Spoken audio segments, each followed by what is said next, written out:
because they try to hide the fact about Ethiopia and the fact that Ethiopia is Zion itself. Therefore, we are all from Ethiopia. Hence, we are all from Zion. Let's read Psalm 87. His foundation is in the holy mountains. Jehovah is more in love with the gates of Zion than with all the tabernacles of Jacob. Glorious things are being spoken about you, O city of the true God. With Cush, another Bible will say with Ethiopia, this one was born there. And respecting Zion, it will be said, each and every one was born in her, and the Most High himself will firmly establish her, Jehovah himself. Selah. Haile Selassie the first. Elijah. So let's watch. That whole continent used to be called Ethiopia. And it looks to be a similar size to Greenland, but in reality, the continent is more than 14 times larger. And this is because the further land gets from the equator, the larger it appears to be on the map. This map distortion is also the reason why Africa seems so much smaller than it actually is. In fact, Africa is so large that the countries of Russia, India, China, the US, and Japan could fit inside it with plenty of room to spare. And just as... So of course God is from the continent of Ethiopia, but regardless where we're from. Well, in our life we don't want nothing else. Long secure things. To the next one come do the same thing. Mama Earth and Papa Time own we. We can own Mama Earth. We come here with nothing. Alright, go back without anything.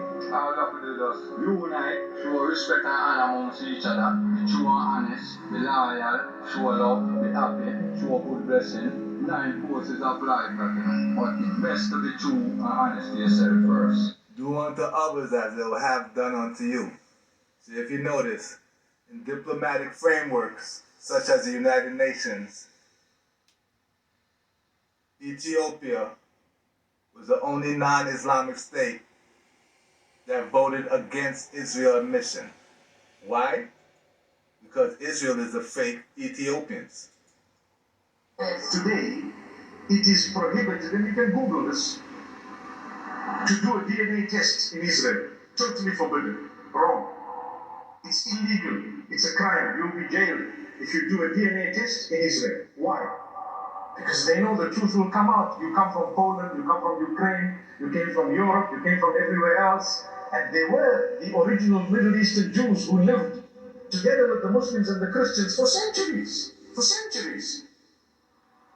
So what happened to a lot of the Jews who were the Middle Eastern Jews? How come the Palestinians were all or predominantly Muslim? Did you know that there are hundreds of thousands of Palestinian Christians? Did you know that?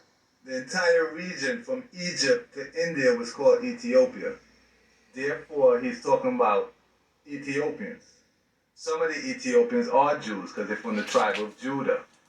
But Ethiopians represent the God of Israel. So there's Israelites who worship the God of Abraham, Isaac, and Jacob. So let's listen. You are descended, Your Imperial Majesty, from King Solomon and the Queen of Sheba. This is just our story, ancient story. It's just a story. It's not based on facts. They want you to think that the Ethiopian dynasty started 3,000 years ago when it started over 6,000 years ago, since 4,470 BCE compared to 950 BC. They're just trying to erase 3,000 years of Ethiopian monarchy. So Haile Selassie could have easily said, yes, I am a descendant of Solomon. Instead, he said this. It's just a story.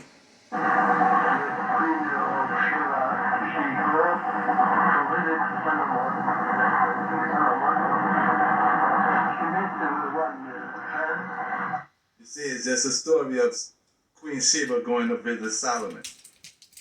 And that was just propaganda to have you believe that Ethiopia learned Christianity from somewhere else, instead of saying that they're the ones who originated it. King Regent. He became emperor on November 2nd, 1930, and was crowned Haile Selassie I, King of Kings, King of Zion, conquering lion of the seed of Judah. He's going to conquer Judaism for all their lies. But in reality, he is the King of Zion, not someone else.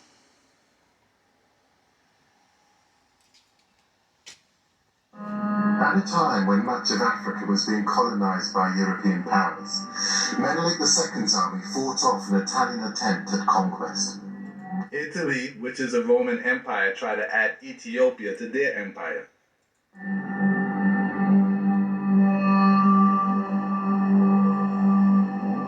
Ever since that famous victory, Ethiopia has been a beacon of self-determination for black people around the world.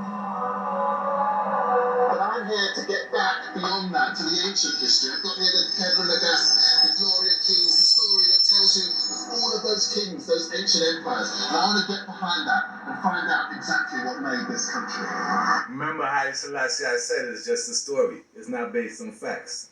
But they want you to believe it's based on facts, because according to them, Ethiopia's monarchy only started 3,000 years ago, when in fact it started since 4,470 BCE. The book I'm carrying is a modern translation of the most important text in Ethiopian history. The Kebra Nagast was written in the 13th century. Remember, 13th century was written. In other words, it was written 1,000 years after the original Ethiopian Bible. Because Ethiopia has the oldest, most complete Bible on earth. And it started around 323 Common Era, or some would say 330 AD. And it was written in Ge'ez, which is believed by scholars to be the oldest of all languages. Ge'ez and Classic Ethiopic is a language that appears in many ancient inscriptions and in Jewish and Christian writers. It even shaping the language of the Quran and religious texts. Why? Because Ge'ez is considered much older than Hebrew and Arabic. So why won't you go to Ethiopia to find the truth? It sets out the lineage of Ethiopia's emperors. It makes some grand claims. It says the dynasty began in 950 BC. That's according to the Kebra Nagast. But in reality, the Ethiopian monarchy goes way back. Just like Ethiopia has the oldest, most complete Bible. In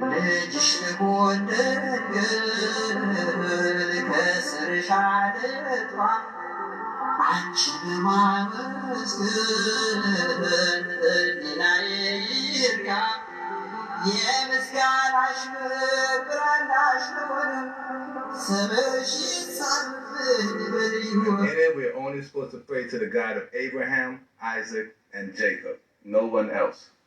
Jagai.